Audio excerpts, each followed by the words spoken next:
చట్టసభలను గౌరవించని వ్యక్తి చట్టసభల్లో ఉండటం అవసరమా అంటూ వైసీపీ అధినేత మాజీ సీఎం జగన్ పై మంత్రి కొల్లు రవీంద్ర తీవ్ర స్థాయిలో మండిపడ్డారు. ప్రెస్ మీట్లు పెట్టడం కాదు, దమ్ముంటే అసెంబ్లీకి రావాలని జగన్ కు సవాల్ విసిరారు. ప్రజా సమస్యలపై అసెంబ్లీలో అర్థవంతమైన చర్చ జరుగుతుంటే జగన్ చట్టసభలకు రాకపోవడం సిగ్గుచేటన్నారు. ప్రెస్ మీట్ల పేరుతో బురద జల్లటం మానుకోవాలని మంత్రి కొల్లు రవీంద్ర హెచ్చరించారు. ప్రభుత్వం అసెంబ్లీ సమావేశాలు ప్రారంభించుకుని ఈరోజు ప్రజా సమస్యలపైన గత 3 రోజులుగా చర్చలు జరుగుతూ ఉన్నాయి. కనీసం ఒక ప్రతిపక్ష హోదా కూడా లేనటువంటి జగన్మోహన్ రెడ్డి ఎమ్మెల్యేగా కూడా ఈ కార్యక్రమానికి రాకుండా, అసెంబ్లీకి రాకుండా బయటింది ప్రెస్ మీట్లు పెట్టడం లేకపోతే బయట నుంచి విమర్శలు చేయడం తప్ప నిజంగా అంత దమ్ము ధైర్యం ఉంటే అసెంబ్లీకి రావాలి.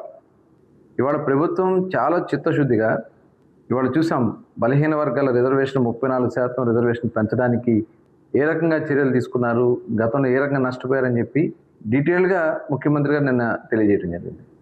అట్లాగే ఏదైతే మెగా డిఎస్సి కండక్ట్ చేసాం, మెగా డిఎస్సిని ఏ రకంగా దాన్ని దాదాపు 365 కేసులు వేసినా కూడా అవన్నీ కూడా ఎదిరించి ఎంప్లాయ్మెంట్ ఇవ్వాలనే ఉద్దేశంతో 16,300 దగ్గర పోస్టులు తీసింది. దాని మీద చర్చ జరిగింది. బయట ఉండి విమర్శ చేయటం కాదు, నిజంగా దమ్ముంటే వచ్చి మాట్లాడాలి, అసెంబ్లీలో మాట్లాడాలి, అసెంబ్లీలో చర్చించాలి దానిపైన. అలాగే ఈరోజు ఏబిపిఎస్సి మీద, పబ్లిక్ సర్వీస్ కమిషన్ ఇచ్చినటువంటి అవకతవకల మీద ఇవాళ క్లియర్గా ముఖ్యమంత్రి గారు తెలియజేశారు. ఏ రకంగా వాళ్ళు సెల్ ఫోన్లు అలౌ చేసి, కెమెరాలు లేకుండా చేసి మొత్తం కూడా వాళ్ళు దాన్ని భ్రష్టు పట్టించినటువంటి విధానం మనం చూసాం.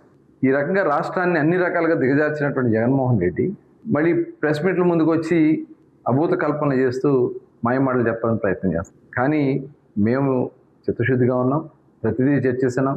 ఇవాళ శాసన మండలిలో కూడా వాళ్ళ నాయకులు ఉన్నారు, కనీసం చర్చించకుండా అలర చేసి వెళ్ళిపోతా ఉన్నారు. మేము ఇచ్చాం, బీఎస్సీలో పెట్టి టైం తీసుకుందాం, చర్చిద్దాం, మేము సిద్ధంగా ఉన్నామని చెప్పాం. కనీసం ప్రశ్నోత్తరాల సమయాన్ని కూడా జరపకుండా డ్రామాలు ఆడుతూ ఉన్నారు. ఇవన్నీ కూడా ప్రజలు గమనిస్తూ ఉన్నారు, ప్రజలు గమనించకుండా ఉండరు. ఇవాళ స్థానిక సంస్థల ఎన్నికలను కూడా ఏదైతే మన టైం అయిపోతా ఉందో, మనకి రావాల్సినటువంటి నిధులు మళ్ళీ కేంద్రం నుంచి మనకి ఎలక్షన్స్ జరగకపోతే ఆగిపోతాయి. కాబట్టి దగ్గర మున్సిపాలిటీ కానీ ఇవి కానీ ఏదైనా దగ్గర 4,000 కోట్ల రూపాయలు మనకు వచ్చేదానికి అవకాశం ఉంది. కాబట్టి అవి నిర్వహించడానికి ముందు రిజర్వేషన్ అన్ని కూడా కరెక్ట్ చేసాం, షెడ్యూల్ ఇవ్వబోతా ఉన్నాం. ఇంత ఒక బాధ్యతాయుతమైన ప్రభుత్వంగా ఇవాళ కూటమి ప్రభుత్వం పనిచేస్తాం. మరి ప్రజలు కూడా దయచేసి గమనించండి, ఇలాంటి వ్యక్తులు ఈ రాష్ట్రానికి ఉండడం అవసరమా? ప్రతిదీ రాజకీయం చేయాలని ప్రయత్నం చేసే వ్యక్తులు ఈ రాష్ట్రంలో అవసరమా? ఇవాళ చట్టసభలు గౌరవించినటువంటి వ్యక్తులు ఈ రాష్ట్రంలో అవసరమా? అసలు అందరూ కూడా ఆలోచన చేయాలని చెప్పి సందర్భంగా తెలియజేస్తూ ఇవాళ వాళ్ళు మాట్లాడుతూ ఉన్నారు. అక్కడ వైస్ చైర్మన్ ఎన్నికకి తెలుగుదేశం పార్టీ నాయకులు రాలేదన్నమాట. స్ట్రైట్గా జగన్మోహన్ రెడ్డి ఒకటి అడుగుతున్నారు.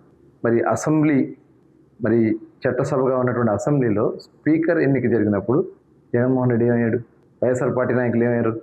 ఇవాళ మరి వైస్ చైర్మన్ది మేము సిద్ధమే, కానీ ఆ హోదా ఉన్నటువంటి వ్యక్తులకు ఇవ్వాల్సినటువంటి అవసరం ఉంది. డెఫినెట్గా ఆయన నిర్ణయం తీసుకున్నాడు. ఇవాళ చట్టసభను గౌరవించే సంప్రదాయం మీకు కొత్తగా మాకు చెప్పక్కర్లా. మొట్టమొదటి నుంచి కూడా ప్రజాస్వామ్యాన్ని, ప్రజాస్వామ్య విలువల్ని, చట్టసభని గౌరవించే సంస్కృతి చంద్రబాబు నాయుడు గారికి ఉంది. డెఫినెట్గా మళ్ళీ అదంతా కూడా పునరుద్ధరణ చేస్తాం. ఈ రాష్ట్రాన్ని అన్ని విధాలు